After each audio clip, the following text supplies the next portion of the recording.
Hola, muy buenas.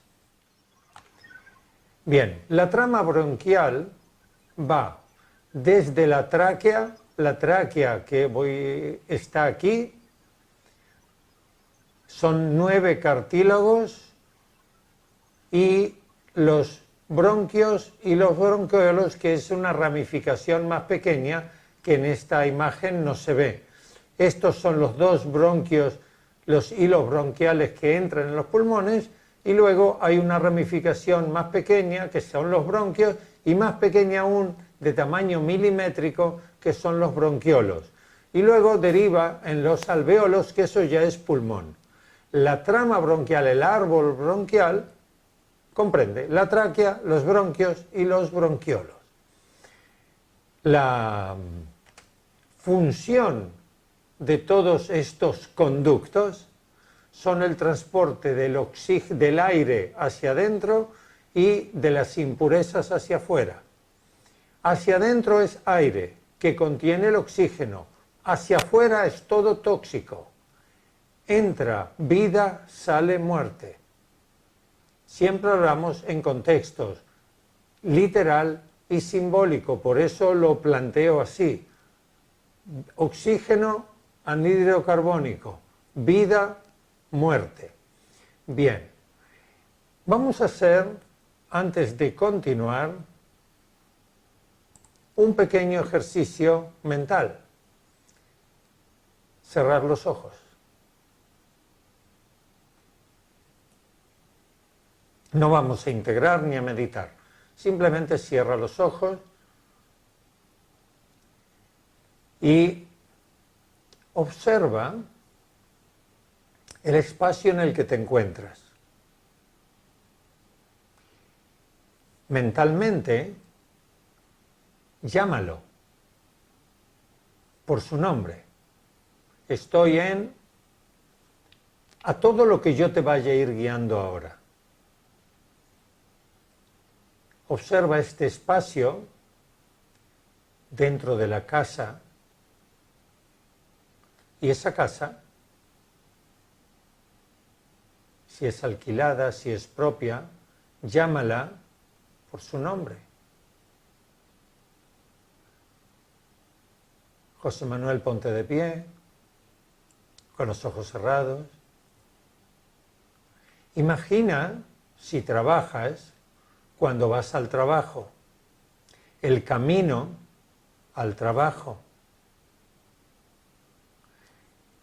Parte de ese camino, si lo haces siempre el mismo, sea habitual. Si acostumbras a cambiar de camino, llámale por el nombre a cómo vas al trabajo. Si vas con algún medio. Si no vas al trabajo, observa tu rutina habitual cuando te levantas.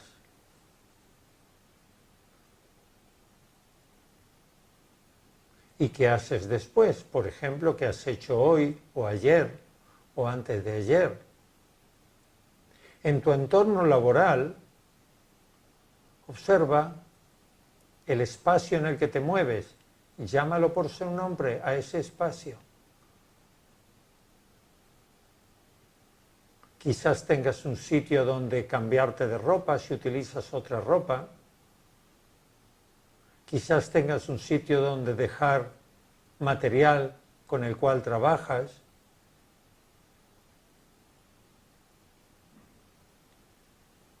Observa las cosas que tienes en tu casa que solo las usas tú, como pueden ser libros que hayas leído.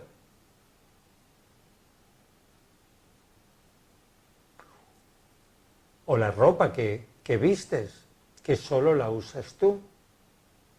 O quizás hay cosas que solo comes tú, que las has comprado, las tienes porque son de tu agrado. Observa tu vida social o tu entorno social.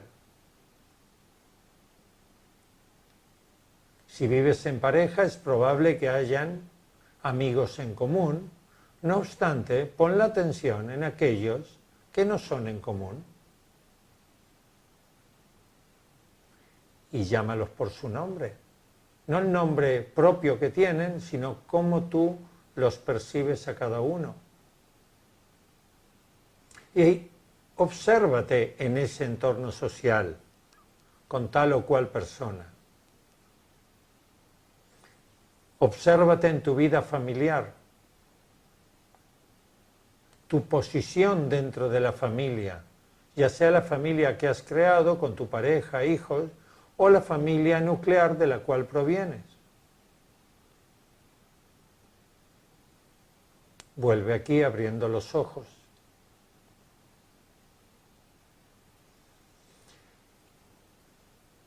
Si a lo largo de este pequeño recorrido te has hablado a ti mismo, a ti misma, de mi coche, de mi trabajo, de mi silla, de mis libros, de mi ropa, de mi amigo o mi amiga tal o cual, de mi lugar, de mi comida, de mi hijo, de mi hija, de mi madre, de mi padre, todo ese mí que antecede a lo que has observado es tu territorio. Y eso es la parte que nosotros les llamamos en psicosomática territorial. Hay más. Mi cama, mi mujer, mi vagina, yo porque soy hombre, digo mi vagina, la que yo habito. Las mujeres dirán otra cosa, porque lo perciben como propio, lo percibimos como que nos pertenece. El territorio también es la casa en sí, el sitio que te otorga seguridad, porque de eso se trata. Lo catalogamos como mi tal cosa, lo hacemos mío porque nos da confianza y seguridad. Es el entorno, no lo vamos a hacer, pero si ahora te pidiese que cerrases los ojos y que te ubiques, donde te ubiques es un entorno seguro, un entorno conocido, arcaicamente donde tienes controlado a los depredadores, donde tienes controlado las sorpresas, porque lo conoces. Hablo genéricamente, hay personas que no les gusta repetir lo mismo. Están cambiando la decoración a diario, se mudan mucho de casa, van a un sitio cada vez por un camino diferente. Hay excepciones, por supuesto, pero quiero que entendáis el concepto de territorio, porque los bronquios, la trama bronquial, tiene que ver con el territorio, porque es el espacio seguro en el cual accede a tu interior la vida y se va la muerte y te mantiene con vida. Todo a nivel arcaico y ahora simbólico.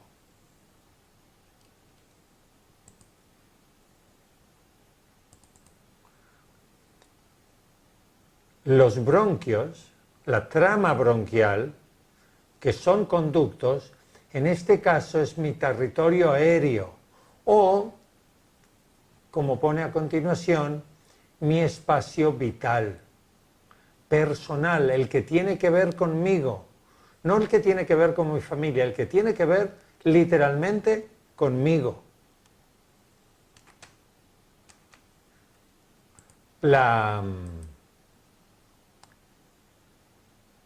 Todas las patologías de los bronquios, de la tráquea, de los bronquios, los bronquiolos, tienen que ver con este aspecto territorial. Entonces, claro, si tenemos una enfermedad que genera más mucosa, la mucosa tiene como objetivo retener impurezas, gérmenes, polvos, y a la vez, como ya comentamos, humidificar el aire. la parte de retención, nuestro organismo hace más mucosa porque hay un conflicto que algo de afuera que puede resultar significativo para mi espacio vital personal, lo percibo como adverso, como animosidad, decepción, palabras feas, disputas, diferencia, discordancia y la lista sigue. Es decir, si tenemos mocos, hablo ahora en la trama bronquial, dejemos la parte superior, las vías altas, para más adelante. Es igual, pero quiero ahora que os centréis en la trama bronquial. Es decir, cada vez que tenemos más mocos, más mucosidad, es para repeler la amenaza, el ataque, la ofensa, lo que interpretamos como no deseado, en nuestro espacio vital personal. Y además se genera cuando tenemos mucosidad, tos, porque la queremos expectorar, la queremos sacar fuera. En realidad lo que queremos sacar fuera es ese factor animoso, adverso. Es corriente que cuando estoy con un paciente que tiene que hablar de algo muy difícil, le entra la tos. Ya comenté que en una época que yo hacía teatro, una señal de que la obra tenía energía y que fluía bien era que el público no tosía. Ahora entiendo por qué. Entonces no me dedicaba a esto. Tosía la gente en el público, y cuando vayáis al teatro, dentro de un tiempo supongo, veréis que si la obra es un bodrio, la gente tose. Y cuando la obra tiene tensión, está buena, no tose nadie. Fíjate qué casualidad, a una fueron los sanos, a otra fueron los enfermos. ¿Ok? Cuando hay inflamación de los bronquios, los bronquiolos o la tráquea, inflamación tiene que ver con ira. ¿Ok? El asma, que voy a hablar más adelante, tiene que ver con una inflamación de los conductos que no deja pasar el aire para entrar y que no lo deja salir. Normalmente esa inflamación de los conductos, en realidad aquí asma lo tenía que haber puesto entre paréntesis como una muestra nada más, tienen que ver con peligro en mi espacio vital, en mi territorio personal. Hay ira, la ira ya sabemos por la integración emocional que es un mecanismo para generar agresividad, para contrarrestar la amenaza, el peligro, la pelea. Y hago inflamación para hacer más bronquios, para respirar más aire. Luego viene la consecuencia que se inflama para afuera y también para adentro. Es decir, que si el bronquio tiene una medida, por decir, tiene el tamaño de 2 centímetros, estoy exagerando, pues cuando hay inflamación se inflama por fuera y se inflama también por dentro. Esa es la consecuencia adversa. Cuando hablábamos en nivel 1, daba ejemplos de un cáncer, hacía una proliferación celular del órgano para aumentar la función del órgano. Luego podía derivar en la muerte del sujeto, pero la reacción, la conversión orgánica, la somatización, viene buscando ese resultado de contrarrestar el conflicto. Y digo conflicto porque muchísimas veces, por no decir la mayoría, no hay tal amenaza, peligro o pelea territorial. Es nuestra percepción. Ya sabéis, por la integración emocional, que no discutimos por el contenido de la discusión, discutimos por otra cosa. Hoy, por ejemplo, por citar un ejemplo reciente, he estado hablando con mis padres. Mi padre, ya sabéis que es mayorcito, 93, mi madre 86. Ayer a mi padre le ocurrió que estaba tomando el fresco fuera y se desmayó. Y cuando se levantó, cuando se despertó, no sabía dónde estaba, no sabía quién era.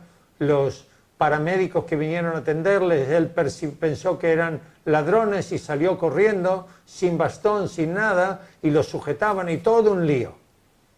Y mi madre echándole una bronca. Entonces hoy mi padre hoy estaba hablando de eso, porque ya estaba recuperado, y él me decía, tienes como misión hablar con tu madre para que no me eche broncas. Le digo, no te echa bronca por algo que haces mal, te echa bronca porque tiene miedo. Y ella con su nerviosismo lo saca fuera. Entonces ellos no discutieron desde que se recuperó, porque él se fue fuera solo a tomar el fresco o por lo que fuese, sino por la interpretación de esa historia. Y mi padre interpreta que le está echando una bronca y estaba tosiendo, está con un catarro de bronquios, tiene una inflamación de vías bajas con mucosa. Entonces le digo, le saco el libro, le digo, mira, la clase que tengo que dar hoy, de los pulmones. Y dice, ¿yo por qué estoy tosiendo? Estás tosiendo porque te tomas las cosas muy en serio, porque te enfadas. Es decir, bueno, no importa ahora el detalle, pero la inflamación siempre obedece a una percepción, no una realidad, de amenaza, pelea, peligro, en este caso con ira. Y la otra opción es que las enfermedades bronquiales tengan que ver con un aire irrespirable o con un espacio insoportable. Es lo mismo. No me refiero al aire literal, no me refiero a estar en Chernobyl o en una fábrica química. Me refiero al aire, al espacio. Una reunión de familia de esta donde están los suegros o donde están la familia de él o de ella y uno se siente ahí enfrentado. Tengo una consultante que su cuñado vive al lado, ella vive en una casa y en el terreno de al lado vive el cuñado, el hermano del marido. Y el cuñado no la traga, o ella percibe, porque es ella la quien me lo cuenta, ella percibe que el cuñado no la acepta a ella ni a sus hijos. Tiene problemas respiratorios. No vino a mí por problemas respiratorios, pero es la percepción de que su espacio es irrespirable, porque su marido y su cuñado están muy unidos, se ven a diario, no sé si trabajan juntos, pero los niños van y juegan, los niños mutuos, pero cuando van sus hijos a casa del cuñado, del tío, ella percibe que los trata mal, ella percibe un aire irrespirable, un espacio que no lo soporta. Y aquí hay que ser flexible en la interpretación, porque hay una trama, como antes preguntó María Jesús, hay una trama transgeneracional detrás de casi todas las enfermedades bronquiales y alveolares, es decir, respiratorias. En función de la entidad, de la profundidad, de la animosidad, amenazas y espacio insoportable, así es la patología, más o menos severa. Otro tema que tiene que ver con la trama bronquial es la falta real o simbólica de espacio vital, ya lo hablamos. Y como acabo de decir, puede venir de lo cotidiano, del proyecto sentido gestacional o del transgeneracional. Acabo de decir puede venir porque, digamos, lo tengo siempre presente en que no es una ley fija. Y siempre digo, es posible que este sea el conflicto. En el caso respiratorio, me atrevo a decir, viene de los tres factores. Y donde hay que investigar muchas veces es en el proyecto sentido o en el transgeneracional, porque aparentemente lo contemporáneo no parece ser significativo para una enfermedad de las vías medias para, por ejemplo, una bronquitis. No parece ser significativo. Tuve una consultante médico que vino por sobrepeso. Estábamos trabajando el sobrepeso y más cosas. Y no recuerdo en qué sesión, habían varias, dice, bueno, hoy quiero hacer un alto con el sobrepeso porque llevo un mes con bronquitis, ya he tomado toda la batería de antibióticos, me han hecho cultivos, todo, y no se me va. Bien, yo no sabía que tenía bronquitis, ella tosía, pero como no me decía nada al respecto, yo no le mencionaba el tema de la bronquitis. Entonces yo sabía cuál era el conflicto aparente, o suponía. Llevaba 2 o 3 años, no recuerdo bien, sin hablar con su padre. Pero su madre se había caído, se había roto la cadera y había que ir a atenderla. Entonces se turnaba ella con su hermana, que también es médico, para una vez ir una y otra vez otra. Y cada vez que iba, desde hacía un mes, que se confrontaba con el enfrentamiento con papá. El padre la despreciaba. Literalmente, no apreciaba a su hija desde que nació. Es decir, a las 2 mellizas no les daba de comer amor. Si el padre reparte amor entre todas sus hijas, pues a las 2 más pequeñas le repartía el plato lleno y a estas 2 un plato vacío. Literalmente, porque la hermana también tenía historia. Bueno, no importa ahora el detalle, pero fue hablar de ese tema, no resolver el problema con papá, ni aceptar a papá, ni hacer integraciones de la historia con papá, sino ponerlo en evidencia. Y dejarla a ella que hable, oye, ¿qué te pasa con tu padre? Y ella empieza a soltar y me cuenta todo esto, que es su percepción, por supuesto, pero como me lo cuentan 2, ya no es una percepción, sino tiene más tintes de evidencia. ¿Sí? ¿Y cómo fue? Y yo le tiro de la lengua y ella habla. A la semana siguiente no tenía tos. A la siguiente semana que vino a consulta no tenía bronquitis. Y así funcionó. Fue confrontar el espacio vital que ella percibe como adverso, como peligroso.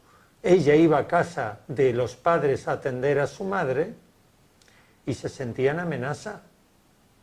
Os vuelvo a poner la diapositiva. Se sentía que no tenía sitio, que no era su sitio. Había como peligro.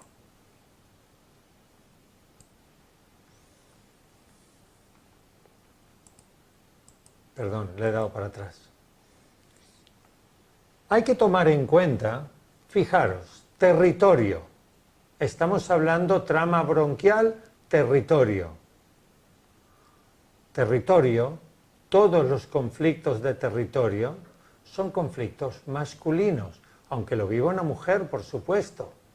Cuando hablamos del plano mental y habíamos hecho aquel círculo con todas las áreas del córtex cerebral, los bronquios estaban en el hemisferio derecho. Se gestionaba desde un área del hemisferio derecho. Y esos son conflictos masculinos. Pero observad, proteger mi territorio, defender mi sitio, amenazas en el territorio, ira, contraatacar para defender el territorio, el peligro, todos son conflictos masculinos. Hay aquí una salvedad, no respecto a lo masculino, y es que el bronquio derecho, toda la trama bronquial derecha, tiene que ver con territorio afectivo, y toda la trama bronquial izquierda con miedo en el territorio. Esto es genérico. Evidentemente que si la persona está en pad biológico, es al revés. Es decir, si es un varón que está en pad femenino, pues es al revés. Si es una mujer que está en pad masculino, es al revés. si es zurdo o zurda y está identificado con su conducta biológica, entonces también es al revés. Es decir, si es una mujer masculinizada porque es zurda, no porque está en paz biológico, pues también.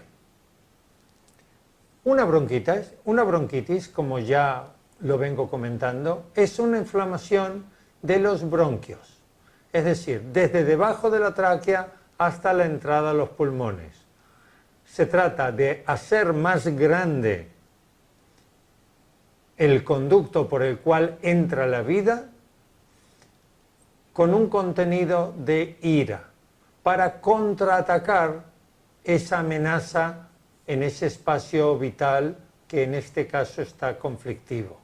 Es decir, hay alguien que no me deja respirar, que me asfixia y yo me lo tengo que quitar de encima.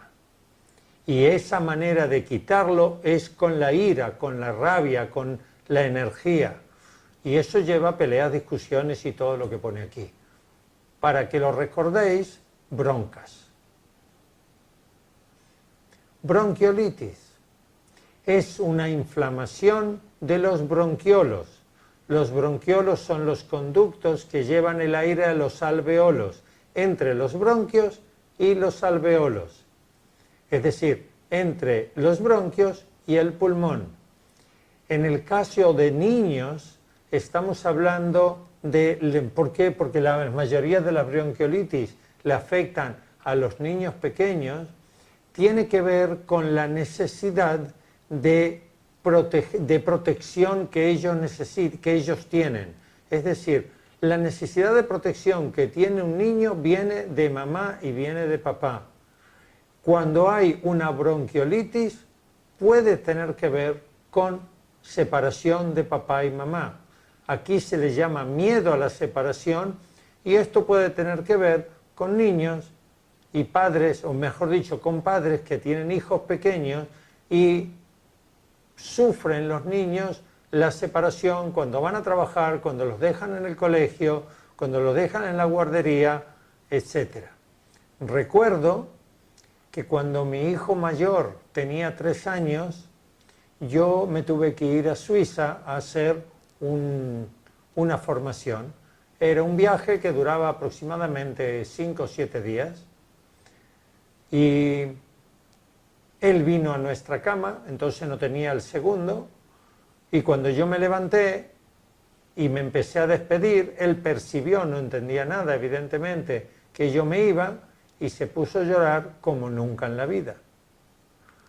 Me costó mucho irme, fui, cuando llegué a Suiza, era la época que no había teléfonos móviles, llamé a ver cómo está y me dijo la que era mi mujer, que lo tuvo que llevar al médico porque el niño tiene una bronquitis. Probablemente haya sido una bronquiolitis y que tenga que ver con esa separación. Así funciona. Bronquiectasia. La bronquiectasia es una dilatación de los bronquios, desde la tráquea hasta los bronquiolos, total o parcial. Los conductos se dilatan de tal manera, no es una inflamación, que pierden consistencia, que se vuelven flácidos. Y el aire no puede entrar, porque no tiene quien lo lleve. Es como un conducto, imaginaros que fuese un conducto para transportar el agua, pero en realidad en vez de ser una tubería rígida y el agua fluye, es una manguera de papel. Y el agua no fluye, porque está pegada pared con pared. Entonces no consigue atravesar, necesitan respirar con oxígeno y muchas veces con presión. Suele derivar en la muerte. Aquí el conflicto que hay detrás es otra vez más de lo mismo. Amenaza en el territorio, espacio vital conflictivo, miedo a la separación, a la protección. Para un niño, papá y mamá son su territorio. La diferencia de las enfermedades bronquiales, incluso cuando hay un cáncer de bronquios o de tráquea, tiene que ver con la masa conflictiva y la programación. Por eso es muy importante ir a analizar el origen de esa enfermedad. Es decir, cuanto más severa es la enfermedad, más complicado es no el detonante, sino el programante, la memoria respiratoria, en este caso bronquial, y más severo es lo que arrastran. Y a veces el detonante es muy sencillo y no parece ser significativo. Incluso la persona te dice, tuve una bronca con mi cuñado. Pero, claro, su cuñado probablemente represente a su abuelo, a su bisabuelo, que murió asfixiado, por citar un ejemplo estrambótico. No conozco a nadie así. Ok, pero por ahí ese es el camino a buscar y el camino a trabajar. ¿Preguntas?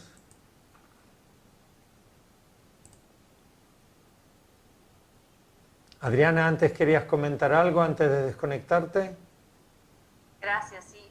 No sé, te decía que no sé si lo mismo aplique porque con el tema de la alergia al gato y demás, lo que me sucede es que se inflaman los bronquios. Claro, ¿es un asma bronquial? ¿Hay diagnóstico como asma bronquial? Sí, creo que la alergóloga puso eso en el informe médico. Creo que Sí, puso asma bronquial. porque el asma, que hablaré dentro de un momento cuando termine con las vías altas, es una salvedad y puede ser de dos orígenes. Puede ser bronquial y puede ser alérgica. Es decir, el asma se caracteriza porque los bronquios se inflaman, son más pequeños, hay sibilancia, hay ruidos en la respiración y en determinadas situaciones uno puede tener disnea, asfixia, falta de respiración. ¿Es el caso tuyo? Sí, es lo que me da. Y de hecho, acabo de recordar que cuando yo tuve como 12 años, me diagnosticaron broncoespasmo. Sí, ahora hablaremos de los broncoespasmos, pero bueno, ahora no hablaremos, esa era una de las tareas que tenía para hoy. Y vamos a hablar en la próxima clase de los broncoespasmos. Pero bueno, ya que lo has sacado, está relacionado con el asma.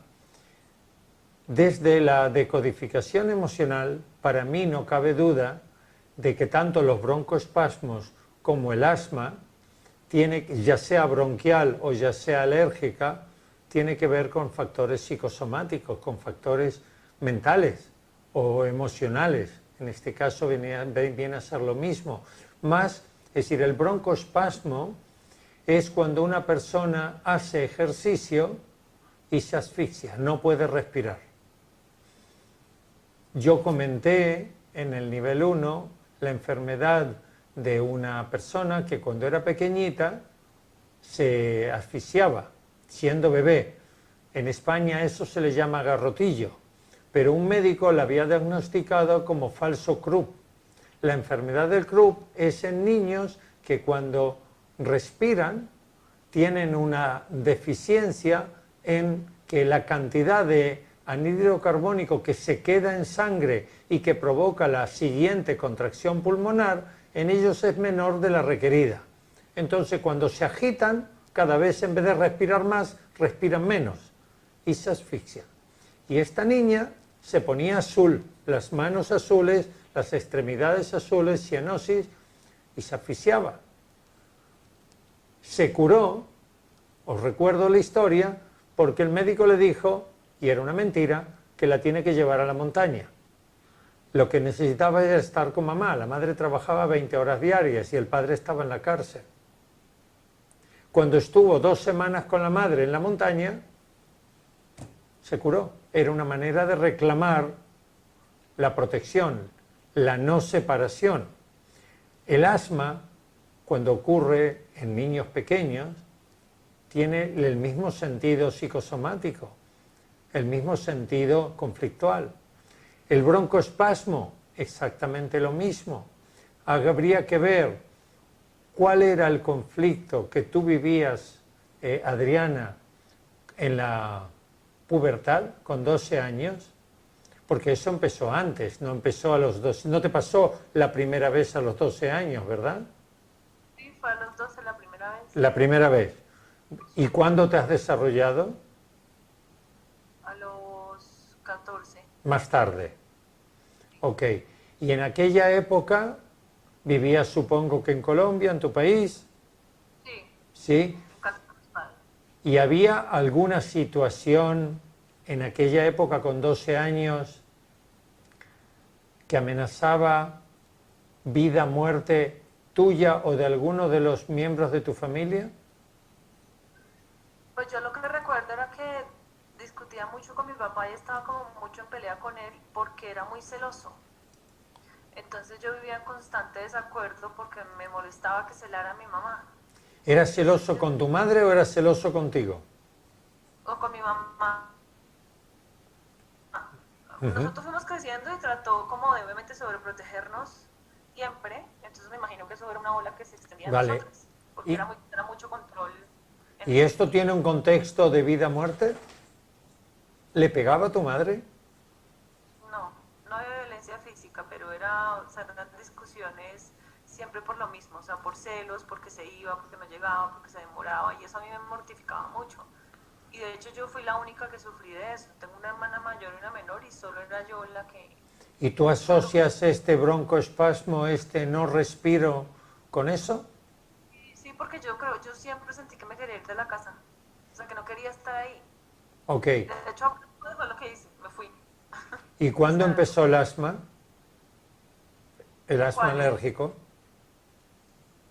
Ahorita me dio ahorita con el gato. ¿Pero cuándo empezó? Apenas llegué a México, que llegó el gato, fue ay,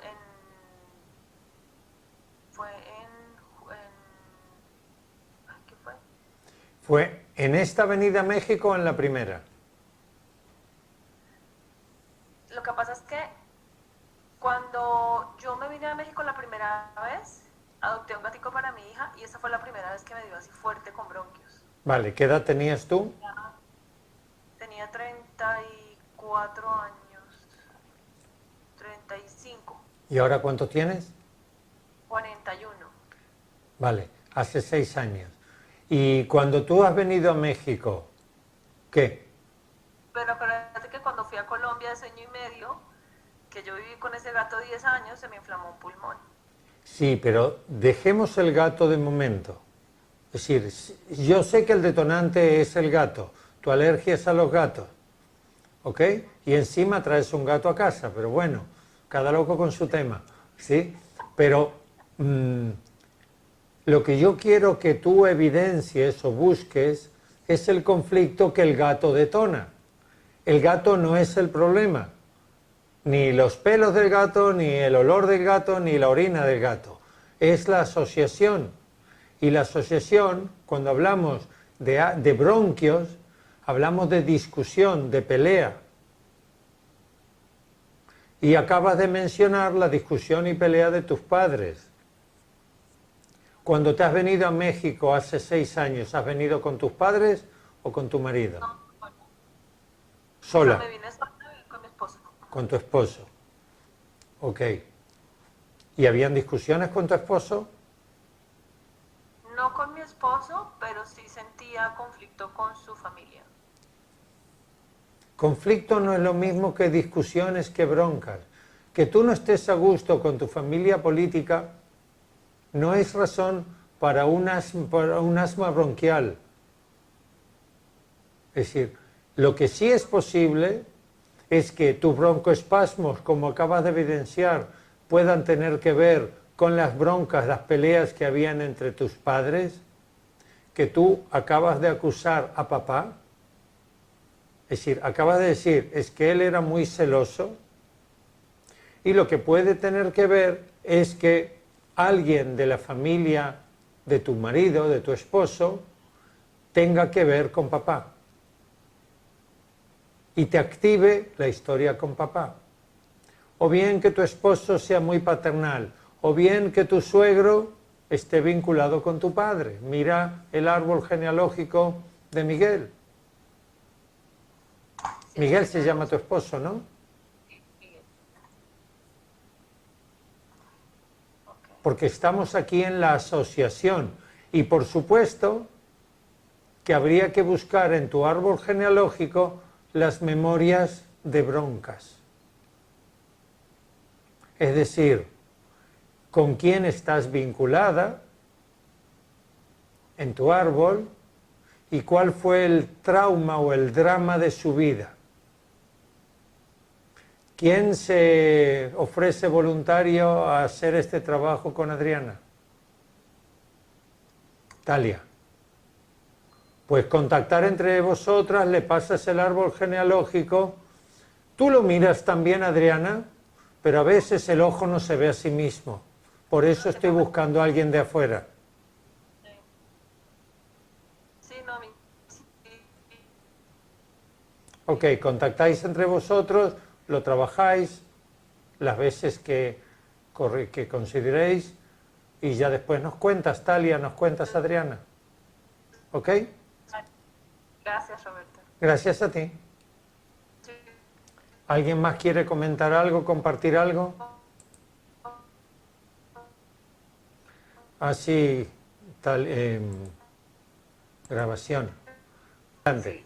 Cuando hablamos del bronquio derecho y el bronquio izquierdo, del territorio y del miedo al territorio, cuando se producen niños, es una incorporación, y hay un pad masculino o femenino por parte de los padres, entiendo que el órgano que cogen es precisamente, estoy escuchando el ruido, El opuesto. precisamente, o sea, pasa igual con la incorporación que con el adulto. Sí. Sí. Vale, eso era una de las preguntas que Sí, quería hacer. es decir, si la madre está en pad biológico, es decir, la madre biológica, si está en pad biológico, entonces el niño puede, en vez, y hay un conflicto de miedo en el territorio, y miedo en el territorio tiene que ser, en teoría, el bronquio izquierdo, pues entonces puede resentir el bronquio derecho. Y tenía otra pregunta también. Cuando, por ejemplo, un niño, lo típico, está a lo mejor llorando y tal, y de esto que llora y se queda, que se eleva la respiración, que se le cierran las vías, ¿esto entraría dentro de un conflicto del sistema respiratorio o es otro tipo de cosa? No lo meteríamos ahí. Eso entraría en el drama. Vale. O Es sea, decir, el niño muchas veces... O que no llore y directamente se le cierren las vías. Quiero decir, porque, por ejemplo, mi hijo no lloraba, pero se le cerraban las vías cuando le dolía algo, por ejemplo, Sí. se caía. Es decir, el llanto en el niño es una demanda de ayuda, siempre. Sí, pero si no hay llanto, Espera. Quiero explicar por qué se asfixia. Vale. Es decir, el llanto en el niño es una demanda de ayuda. Hay algo que no puede gestionar solo. Y unido, en función de la dinámica de la relación con los padres, unido a drama. Hay muchos niños que lloran dramatizando y exageran. Es decir, estos niños que tú te ves que están en una pataleta ¡ah!, y se tiran al suelo y montan un teatro, eso es un patrón de conducta que se ha ido desarrollando que también provoca el llanto. No está demandando ayuda, está encaprichándose con algo, buscando lo que sea. Cuando se juntan los dos es cuando hay asfixia. Lo mismo que antes comentó Adriana con el broncoespasmo. Es decir, es una persona, aunque sea un niño, que en ese momento, como si se olvidase de respirar, porque está en dramatizar, en obtener esa atención, lo que sea en cada caso. Vale, pero ¿y si no llora absolutamente nada y directamente, por ejemplo, un niño que no, es que mi hijo no lloraba nunca, entonces, por ejemplo, se caía de repente y la primera vez que lo vimos morado y lo sacudimos. Y se asfixió, se quedó bloqueado. Sí, se quedó azul. O sea, fue un golpe que se dio pequeño, tampoco no fue ahí exagerado, pero para él, claro, se llevó el susto más que el... Sí. Que... ¿Por qué cuando nos llevamos un susto, tragamos aire? y aguantamos la respiración para que no nos detecte el depredador. Nos llenamos de aire para aguantar y que pase el peligro.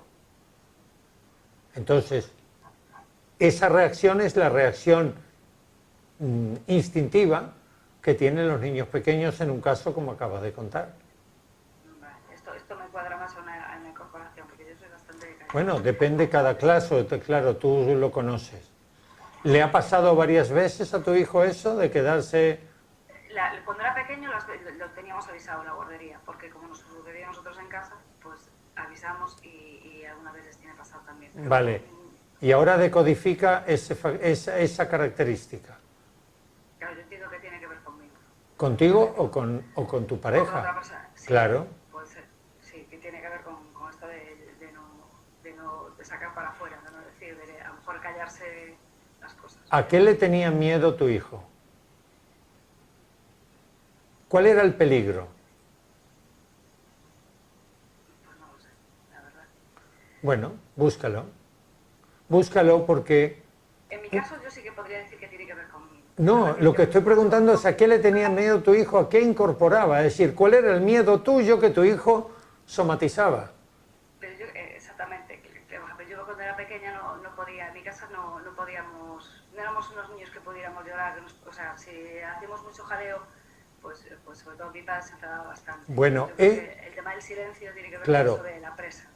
Esa es la asociación entre que tu hijo no lloraba y que tú no llorabas.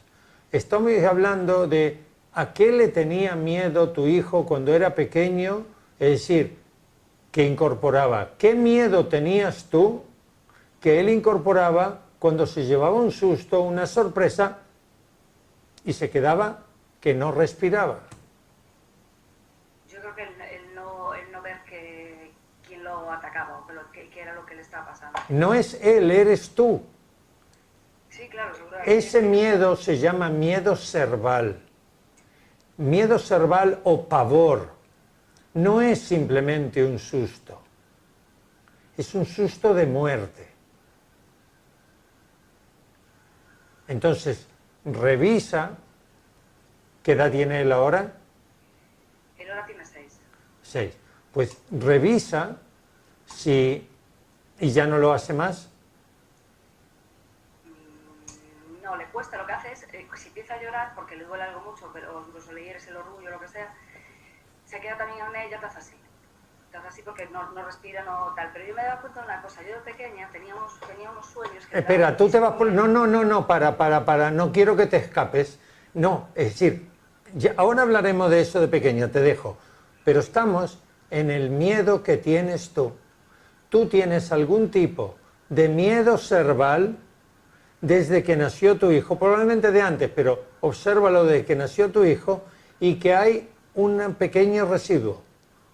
Miedo cerval a lo que sea, tienes que encontrarlo e integrarlo. Miedo que se me muera, eso seguro. Eso seguro. Ok. Porque eso es así. Pero más allá de todo eso, que lo decía yo, el miedo este cerval yo lo tengo de pequeña porque soñaba que me cogían en sueños. Y me levantaba siempre como que me cogía. Bien, ese es el miedo de tu madre. Ese es mío también, mi nieto. Y tú estabas soñando, incorporando el miedo de mamá. Pero estamos ahora en la trama bronquial de tu hijo, que incorpora un miedo tuyo. Un miedo gordo, no miedo de no llegar a fin de mes, no, un miedo gordo. Y eso es algo que tú estás evitando. Cada vez que lo enfrento, me sacas otro tema. Sin darte cuenta, por supuesto. ¿Por qué? Porque es muy doloroso, porque es peligro. Te invito a hacer ese trabajo. Yo sé por dónde me dice, creo. Vale. Gracias. Continuamos.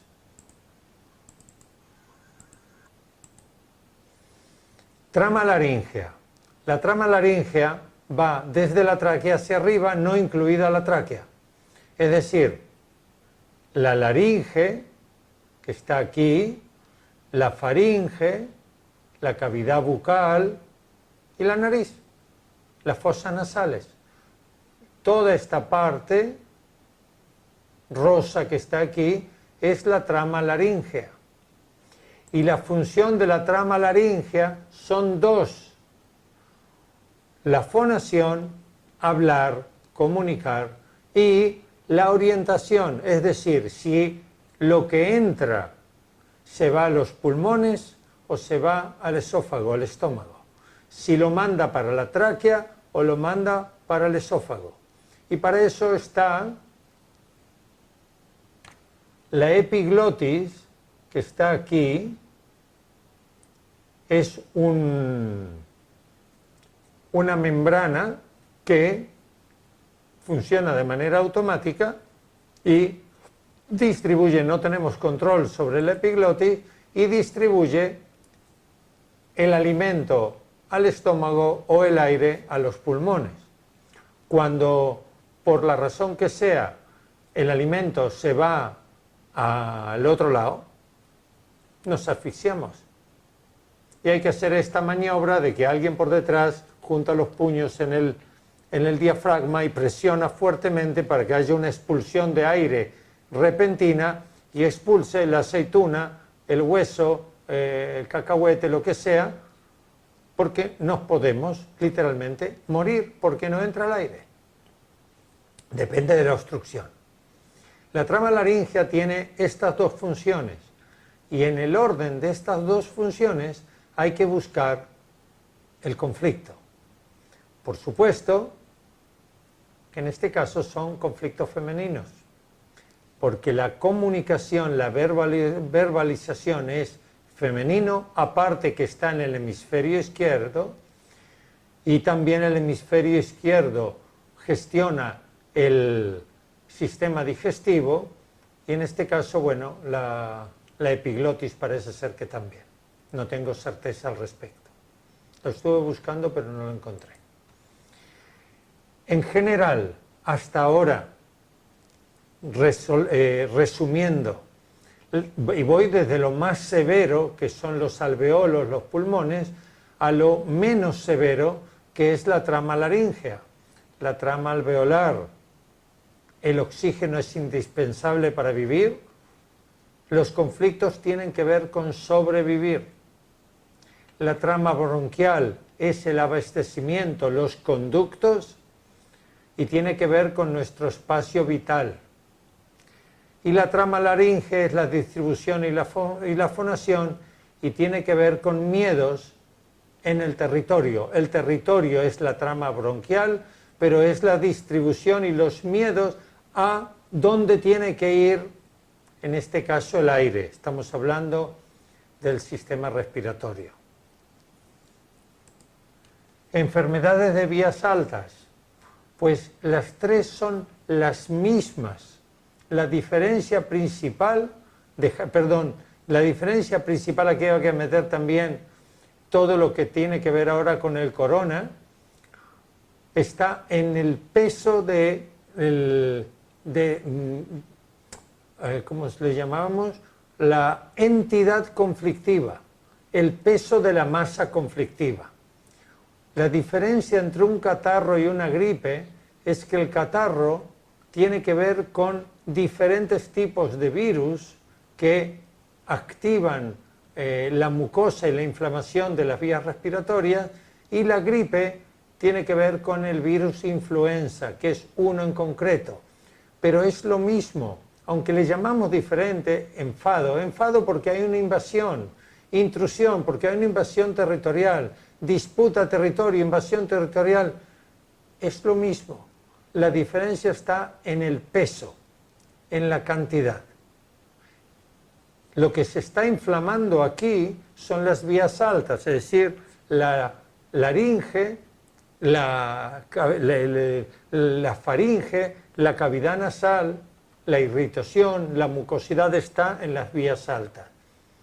Cuando el peso, la masa conflictiva de esa disputa, de esa pelea, se sostiene en el tiempo, conversión repetitiva mínima, o es mucho más pesada, baja las vías medias a la trama bronquial. Y si se mantiene y tiene un contenido de miedo a la vida o de miedo a la muerte, lo que sea en cada caso, puede bajar a la trama alveolar. Por eso lo he puesto en este orden. Es decir, puede empezar aquí e ir profundizando.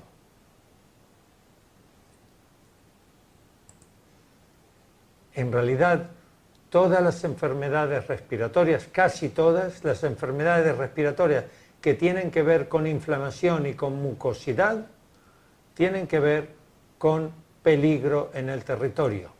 El asma es una constelación de conflictos, por eso lo he traído a raíz de información para Talia y para Adriana. Por un lado hay una amenaza en el territorio y eso hace que se inflamen los bronquios. Y por otro lado hay una situación de pánico, de peligro, y eso hace que se inflame la laringe. Y ambos genera la sibilancia y la disfunción, la disnea, la dificultad para respirar. ¿Qué quiere decir doble apremio que he puesto aquí al final? Normalmente los dos conflictos si atiendes a uno, se agrava el otro. Si atiendes al otro, se agrava el primero.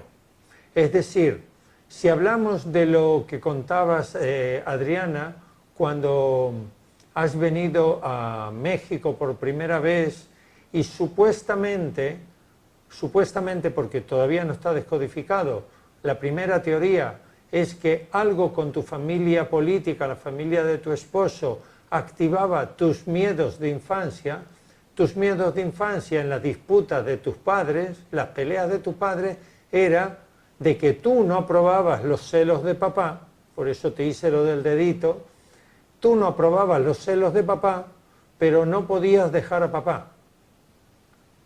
Te hago una pregunta que me pica por dentro y que no tiene nada que ver. Miguel, tu marido, tu esposo, ¿a quién representa? Conecta el micro, porfi. Ya lo abrí. ¿A quién representa Miguel?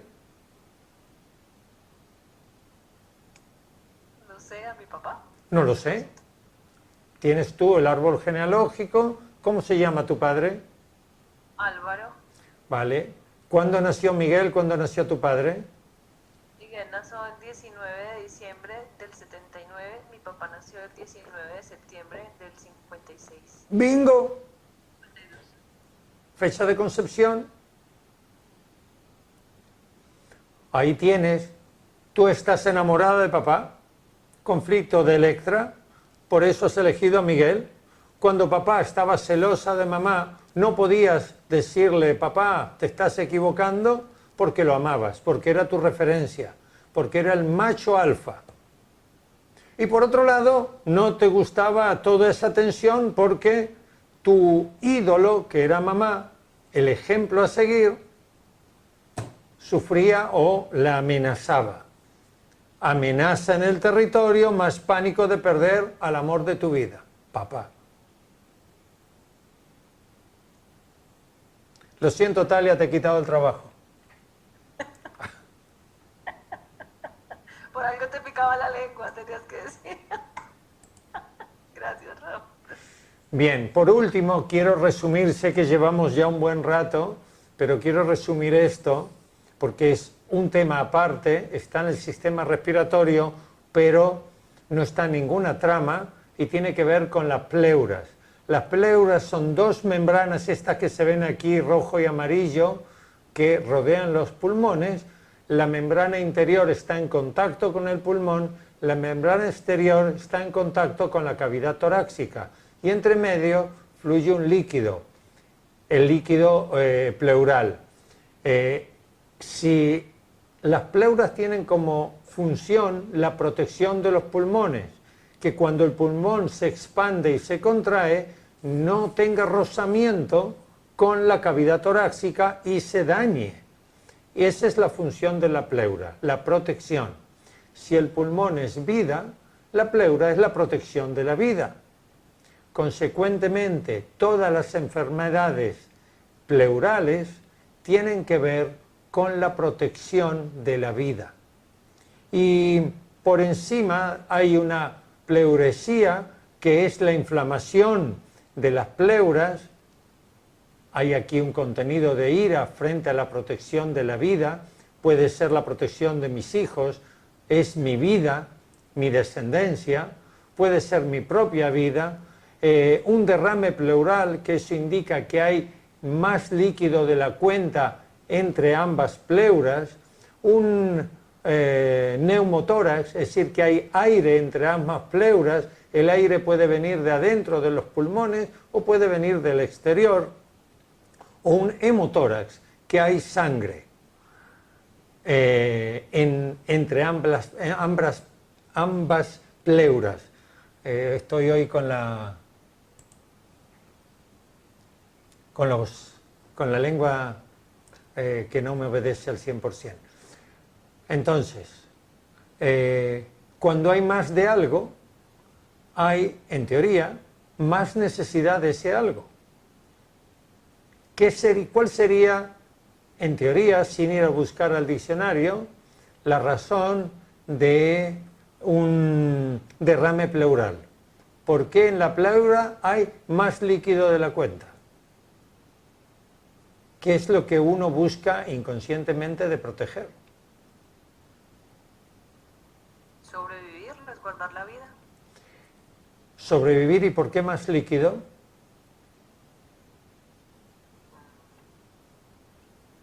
Las pleuras protegen la vida. Protegen los pulmones, protegen la vida, simbólicamente. El líquido es mamá.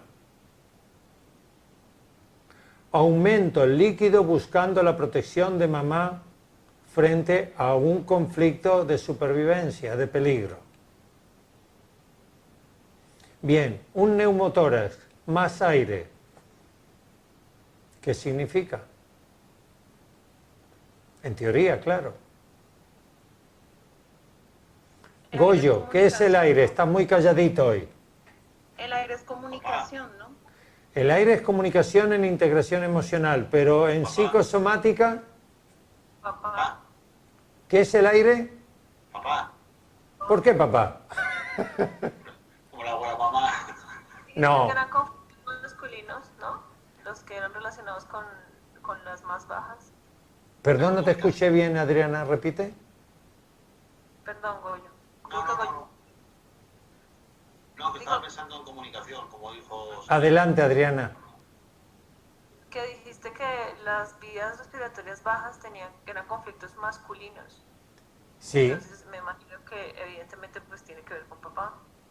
Puede tener con papá, pero ¿por qué ponemos más aire? El conflicto masculino no tiene por qué ser con papá, perdón. Conflictos masculinos quiere ser conflictos de protección del territorio, conflictos del entorno, conductas masculinas. Pero porque me siento agredido. vamos a ver, llevamos 2 clases hablando del aire. ¿Qué es el aire, cojones? Espacio. Intercambio. ¡Vida! Ah, coño.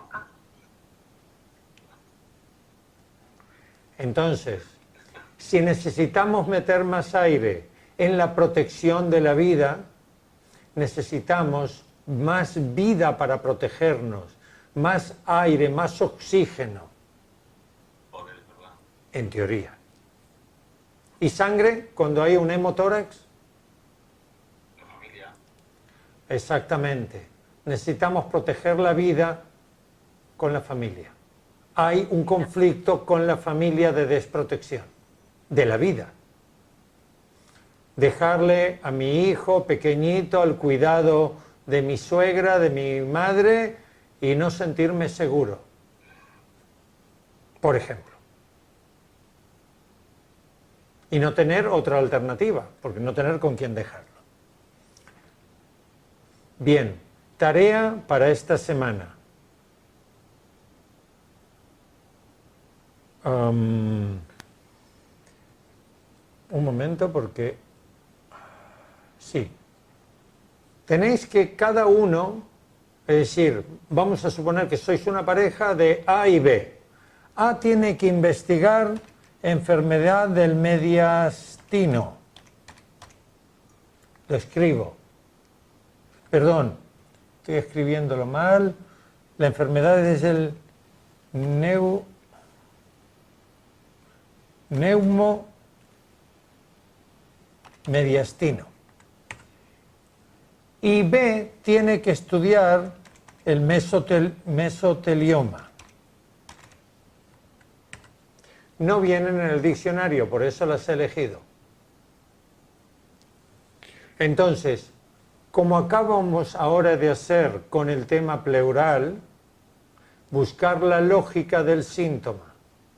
Hay que estudiar, como ya sabéis, el órgano, su función, el tejido, su función, la enfermedad, qué es lo que significa, y buscar el conflicto psicosomático o psicoemocional que pueda haber detrás. Entonces, A estudia uno, B estudia el otro. Y A le cuenta a B, en el encuentro que propiciéis, la enfermedad como es, igual que la he explicado yo ahora. Explico el tejido, la función y la enfermedad, qué es lo que ocurre, si se inflama, si se rompe, si se dilata, lo que corresponda. Y a continuación, la psicosomática que hay detrás. Y B, lo mismo al revés con la otra enfermedad. ¿Ok?